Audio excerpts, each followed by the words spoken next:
Hello, my name is Jason Kotecki. I am an artist, author, and professional speaker, and I'm the author of this new book called Must Be Nice, Your Guide to Growing Beyond the Compare Game. The best advice I ever received was from a guy by the name of Sean Stevenson, who unfortunately is no longer with us. But he taught me that when it comes to marketing, focus is important. And of course, they always talk about you have to stay focused on who you're marketing for. But of course, many of us, we want to reach everybody. We want to reach the entire world with our message or our product. And he said, you can't do that. That costs way too much money. But he gave me the insight that I will never forget. He said, you need to, it's sort of like fishing. When you're fishing, you need to pick what kind of fish you're going for, and then you put a specific type of bait to catch that fish. And that's what your marketing is. But he gave me the out. He said, however, if a different fish jumps in your boat, you're allowed to eat it. And that gave me permission to focus my marketing on one thing, but to allow the universe and serendipity to bring other potential customers into the boat, and that it was okay to eat it. So he gave me permission to finally focus. Wow. Yeah, I remember Sean. That's great advice too. That's really great advice, Jason. So congrats, man, on the book and for using that. So how do you use that? Where is your pool? Who do you fish in? Well, the biggest thing we focus on is what we call helpers. And so our message resonates the most with helpers. And by that, I mean people in healthcare, people in education, people in law enforcement, psychologists, people who are in what they do because they want to help people. And unfortunately, in those careers, the payment and the compensation isn't always very high. And there's usually a really high level of burnout. So we get in there and we remind people of why they do what they do, encourage them, inspire them, give them some tips for managing the burnout and the self-care and stuff. And that's who we focus on. But I've had the good privilege of speaking to a lot of other different organizations and companies over the years because they heard about me from something else. And if it's a good fit, we take them on, even if it's not necessarily something we would have originally marketed to in the first place. And sometimes what's cool about that is when a fish jumps in your boat and it's a good fit, you're like, oh, well, I can now do more of that. And now I have a testimonial from that type of fish to get other kind of fish. So that's been kind of how our client base has grown over the years. That sounds pretty fishy. I like it. Yeah. Very good. So cool. So helpers. So that sounds a lot like almost like we're looking at what their value is, and their value is service. Yeah. So service businesses like that, that's interesting to me. Mr. Rogers said, look for the helpers. And now Yep. Jason Kotecki says, look for the helpers. So Yep. I like that, Jason. That's really good, man.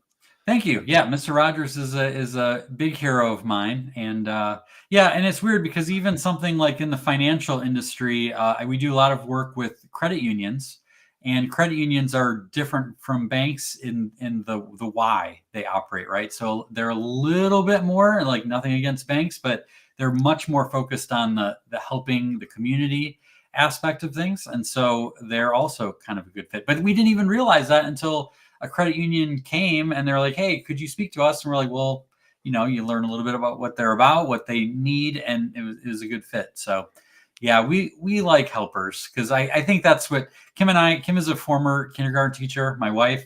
And so we have that deep down, that desire to help people, which I know you do as well, Phil. Thanks, Jason. Yeah. Well, it must be nice to have a wife that was a kindergarten teacher, huh? Well, I'll tell you what's even a better must be nice, especially for speaker colleagues, is it must be nice to have a wife who is involved with your business and manages all of the contracts and travel arrangements. I'm pretty sure almost every one of my speaker friends hates me for that. But it is a must be nice, and we try to take advantage of it. Yeah, for sure. Well, let's define that, Jason, because that is the thrust of the book here. Must be nice. And we were talking backstage here about how you figured that out at my first NSA convention, probably your second or third or fourth. Must be nice. So what does that mean, Jason? Must be nice. Well, it's a phrase I know everyone watching has heard and has probably said, probably recently, right? When we look at someone in our family, in our neighborhood, one of our colleagues, something good that they've accomplished or are able to do or enjoy, you don't have to go very far. You just scroll Instagram or something and you'd be like, oh, must be nice to be in Hawaii right now, or must be nice this, or must be nice that. And that happens to me a lot, and especially as you kind of referred to at a speakers convention several years ago. I was watching all these amazing speakers on stage, and I was fairly new at the time in my career, and I kind of threw a little pity party for myself as I was sitting in the audience looking at all these amazing people and pointing out their must be nices, right? So one was a former NBA player, 7 feet tall. Must be nice. People want to hear him tell his stories about facing Michael Jordan. Then there'd be a woman who was a CEO of a Fortune 500 company, well-known, famous, popular. Must be nice, right? Even the dude on a unicycle juggling fire. It was like, well, must be nice to have that skill, right? And what's interesting is like, never once did it cross my mind that guy didn't come out of his mother's womb juggling fire on a unicycle, right? Come on, he did too. What are you talking about? Into it. And it was that moment that I realized that I had a must be nice that I wasn't even using, which was incorporating my artwork into my speaking. I kind of saw them as silos and separate. And I was like, someday if you actually dive deep into your must be nice, you will be on that stage. And people will be in the audience saying, oh, must be nice to be an artist and to be able to have beautiful artwork that goes along with your stories. And then people want to buy the prints to capture that message and take it home with them. And lo and behold, in 2021, Kim and I got to be the opening keynote speakers at the national convention in Las Vegas. And my freaking title of the talk was Must Be Nice. So if that wasn't a completely full circle moment, I don't know what was. Yeah. Well, and you designed a lot of the graphics around the convention. Yeah, I've been able to do that a few times to create some of the backdrops and logos. And yeah, so again, when I first started, I started out as an artist. And when I got into speaking, I was like, oh, that's a separate thing. And I realized that what makes us awesome is the brand. I talk about it in the book, actually, is the idea of a talent stack, which actually comes from Scott Adams, the cartoonist who started Dilbert. But the idea that instead of being the best in the world at something, we just need to pair some complementary talents together and be in the top 20% in the world, which, if you think about it, is really not that hard. If you think of a family of 5, if you're the best person in that family, you're in the top 20%, right? And so the talent stack for me of being an artist and a speaker and a writer, I mean, there's not a lot of artists that want to be on stage, Phil. So that right there is kind of a unique thing that sets me apart. And I believe that we all have a must be nice, and our job is to figure out what it is and make the most of it. Doesn't make any sense to waste our time wishing we had someone else's must be nice. Yeah. So, okay. So family of 5. So I'm thinking about, let's see, my mom, my stepdad, my 2 brothers, and me. Well, that's pretty easy. Yeah, I know that I'm the best. So Yeah. what if you're at the bottom though, like my brother Patrick is? What do we do with him? Do we just kick him out of the family, or Well, how does that work? I'm not saying that you are the best in your whole family at geez, anything. I'm so confused. I'm saying you probably have a skill, like maybe it's cooking. I don't know. I don't know enough about your family, Phil, to know what thing in your family you'd rank number 1 at. And perhaps there's more than your brother, but I'm sure your brother has other things he is the best in the family at. So yeah, well, we'll go with that. I'll just trust you on that because, yeah, no, just kidding, of course. So, and no, both my brothers are very talented guys, and it's fun that we can joke like that. But really, let's talk about that, Jason. How do we find our must be nice? Because that's the thing I think a lot of us struggle with. Because you say, okay, we've all got something we're good at. Sure, Jason. Mhm. How do I find that? Like, where do I figure that out? Yeah, well, there's a lot of different ways, and I think that the first thing is to understand is that we do sell ourselves way short, um, because again, I think people are think they have to be. They can think of other people who are better than them at a Mm, certain thing, so then they automatically discount like, well, I'm not good at that because I know someone who's better. And again, there you could be in the top 20% in the entire world, and there's a whole lot of people better at you than that thing. So I think that's important to realize is like being good at something doesn't mean you have to be the best at something. And so I think if you naturally look at the things you're good at, the things you enjoy doing, you're probably pretty good at them. I think if you ask friends or family members, what are the things you're good at? If you look at what are the things people are always asking you to do, asking you for favors for, because you can do something they can't. So those are just a few ideas to look outside yourself um, for some of the things that are kind of the must be nices that maybe you're overlooking. And I think that's the thing is the things we're naturally good at, they come easy to us. So we were talking earlier, you're like a natural born connector, connecting people like, oh, you should know this person, you should know this person, and you've got this Rolodex in your head that you automatically know 5 people that this person should talk to. And for you, it's like, I'm sure it's normal. It's like that's just how you are. And that's the thing is because we're good at something, it comes easily to us. We think, well, it's not that hard, so other people must also be good at that. And that's kind of the trap. Is it makes us kind of undervalue our skills, is because it comes easy to us, and so we kind of overlook it.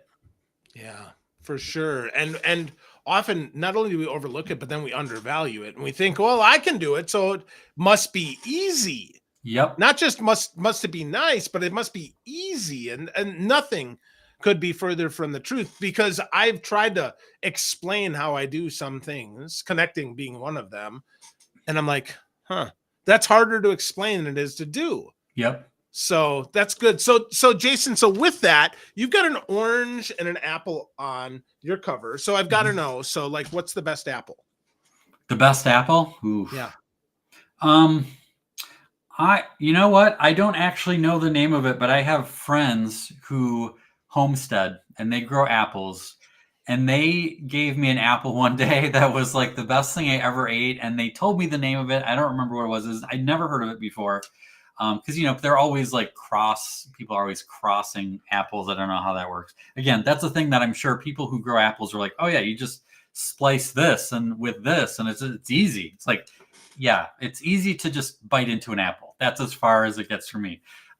So I don't know. All I will say, Red Delicious is hot garbage. All right, I don't I know agree with why. that. Yeah. No. Yeah, I don't know why that's still being sold. But I think there's a lot of agreement around that one.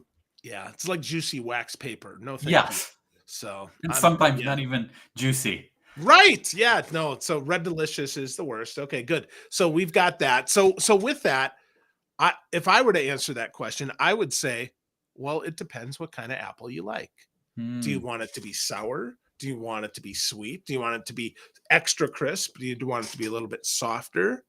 Do you want it to be available year round? Are you looking to give it away? Are you looking to put it in a pie? Would you like it in in a little hand pie, right? Remember the Hmm. Hostess little hand pies? Yep. Yep. Right? Those were always good. So I think about that, right? I would think about the same with oranges. I lived in Florida. You know what, Jason? I got better oranges in Wisconsin than I did in Florida. No. Really? Yes, yes, I did. Here's why. Florida exports so many oranges when they have them, and actually because of the orange freeze that they had years ago, Florida is no longer really the orange state. Hmm. So Interesting. yeah, so must be nice to live in Florida and not have any oranges. Which sometimes I think that's the other thing is I'm looking at your must be nices, and maybe they're not really nices. Maybe they're burdens. Is that sometime maybe possible? Uh, yeah. Tell me a little bit more about that. Like, give Yeah. me an example. So sure. So for instance, there are things like I'm kind of technical, to a lot of my friends, they think I'm very technical, but that is not my gift at all. I can translate.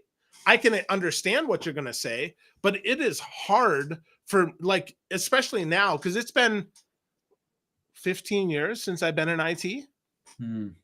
And so I can't, and I never could code. I have a Bachelor of Arts in computer science. I can't code. My buddy Boris was our coder. Guess what I got to do in school, Jason? What's that? Present our code. Oh, there you go. Right? So Boris was the coder and I was the presenter of the code. Okay. So must be nice. I got all A's, but what was really nice is that I had a Boris and that Boris had me, and together it was really nice to be able to do that. But if I had to actually crank out code, it'd probably take me till Ben was driving before I'd ever get there. Yeah. So I think it helps if you can match up with people who have better must be nices than you. So I can definitely relate to that with Kim. So like I said, she does a lot of the sales and outreach to clients and stuff, and which is amazing because she has a background as a kindergarten teacher, which they are the best salespeople in the world because they're so nice and they want to be helpful, which the best salespeople are. But because they're so nice and they're used to like tying people's shoes, the client has no idea they're being sold to. They're just like talking to a really nice person that wants to help, which again is what the best salespeople do, right? So she is sort of an undercover salesperson for that. But you know, to your point earlier too about like things that we are good at that are a little bit of a burden. So I actually got my start as a speaker speaking to kids. I would come into schools and do cartooning workshops, and I would teach kids how to do a comic strip. And I was good at it. I was really good at it. And I would come home and I would be fried beyond belief. It was like it was not something that was sustainable. And so, but when I got in front of adults and talking about similar themes that I would talk to with the kids, I would be alive. And so I have learned that I need to say no to things that I might be kind of good at, to kind of focus on the things that are why I'm here. So, yeah, that's cool. Well, one of the things that I love most about your book is the illustrations. You do such an awesome job of putting them together, stretching them across pages in perfect ways.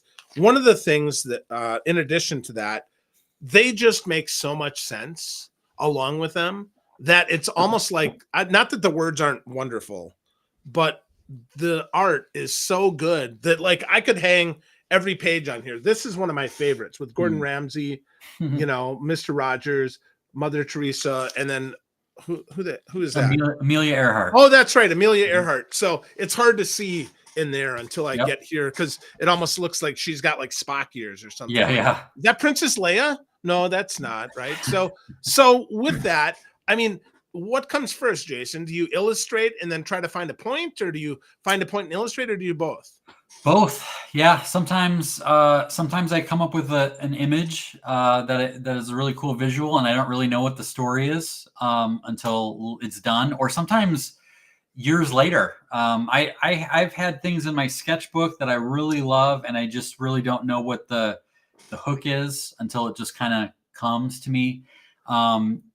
Other times I have an idea for a story and I need something to come up with an illustration. But the illustrations are powerful because we're visual learners. And so like even this image over my shoulder, which is the basis for what the cover of the book is, it's apples, it's oranges. The apple is saying, I wish I was juicier. The orange is saying, I wish I was crunchier.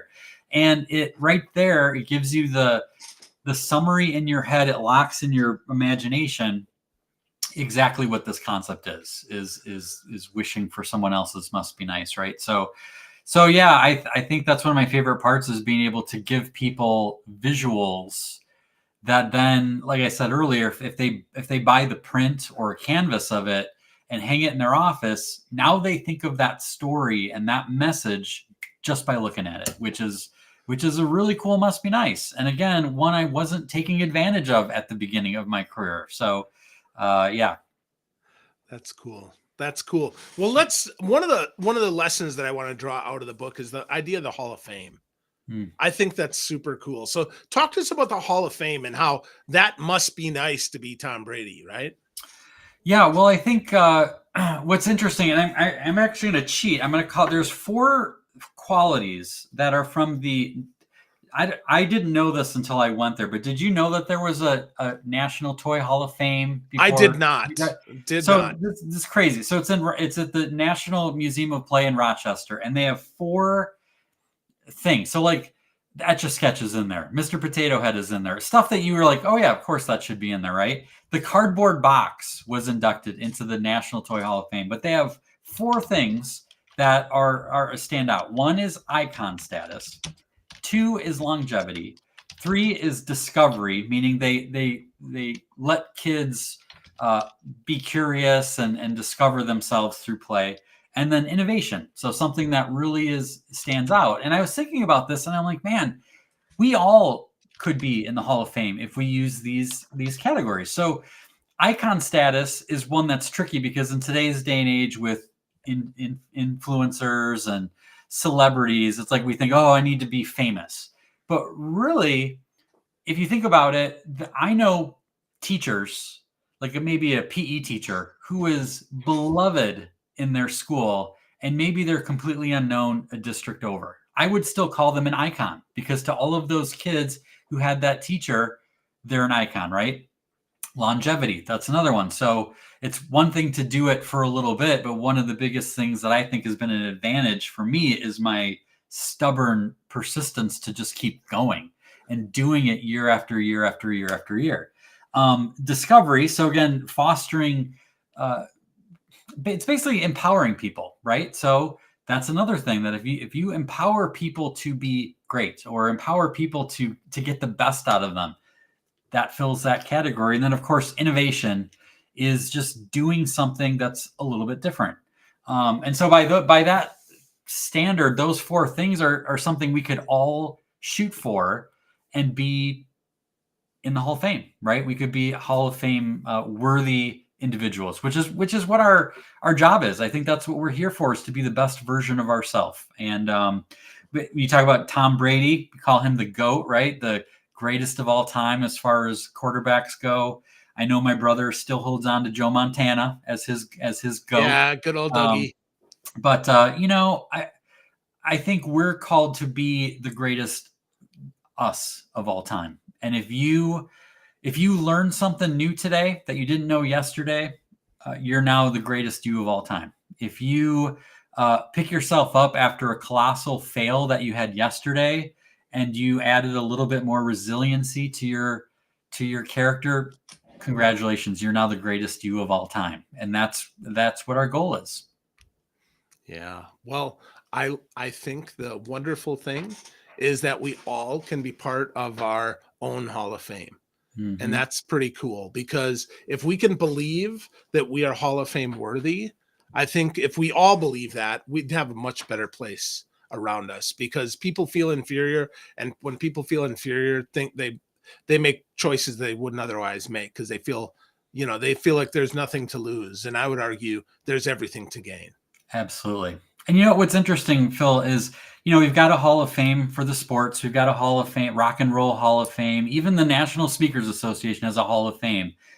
But there isn't a Hall of Fame for moms or dads or bus drivers or janitors.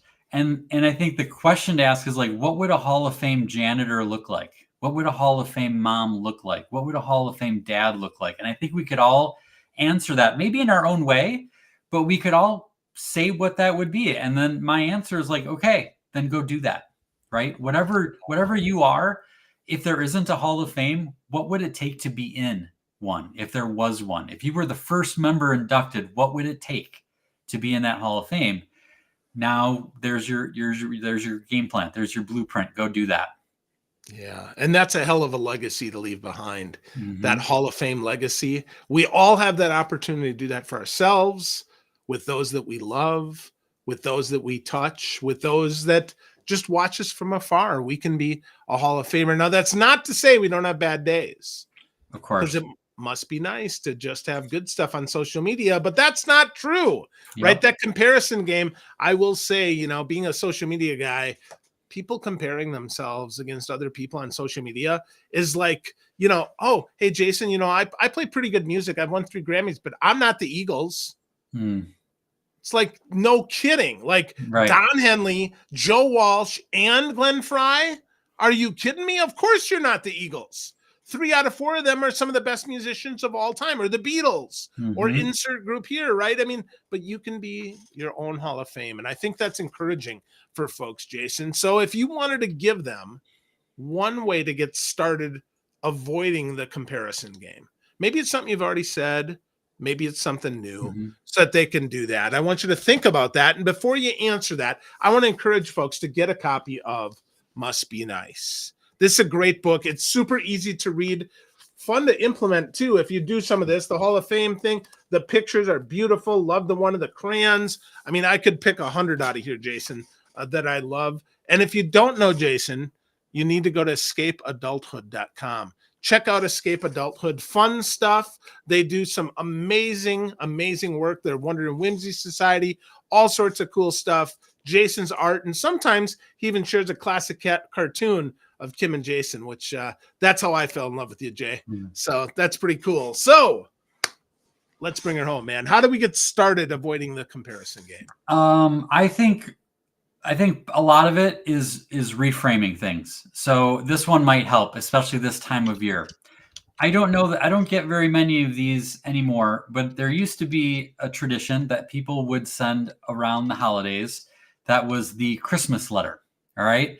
Barely even get Christmas cards anymore, but people would used to, and I'm explaining this to all of our millennial friends who have no idea what I'm talking about, but people would write a letter of all of the highlights from the year, had pictures of trips they went on and all the, oh, Johnny graduated and Susie is now a doctor and blah, blah, blah, blah, blah. And it was almost always the highlights. Basically social media, that's the all year long Christmas letter, which people are sharing the highlights, which is not a bad thing. It's like fun to be able to share the cool things with your friends and family and things like that. But the reframe is to remember that that's what it is. Except for the people who share like their gross bruises that they get on their leg or something. No one wants to see that, by the way. But most of the time, people are sharing the highlight reel. And so I think it's important to remember when it comes to thinking about Must Be Nice is don't compare your everyday to someone else's highlight reel, to someone else's Christmas letter that they're sharing with everyone else. Great advice. Well, it must be nice to write such a great book, my friend. So congratulations. I'm super happy for you. My best to Kim and the kiddos. Friends, listen and get a copy of Must Be Nice. Go to escapeadulthood.com. Get to know my friend Jason Kotecki, because it must be nice to have a friend like Jason. Same, Phil. Thank you.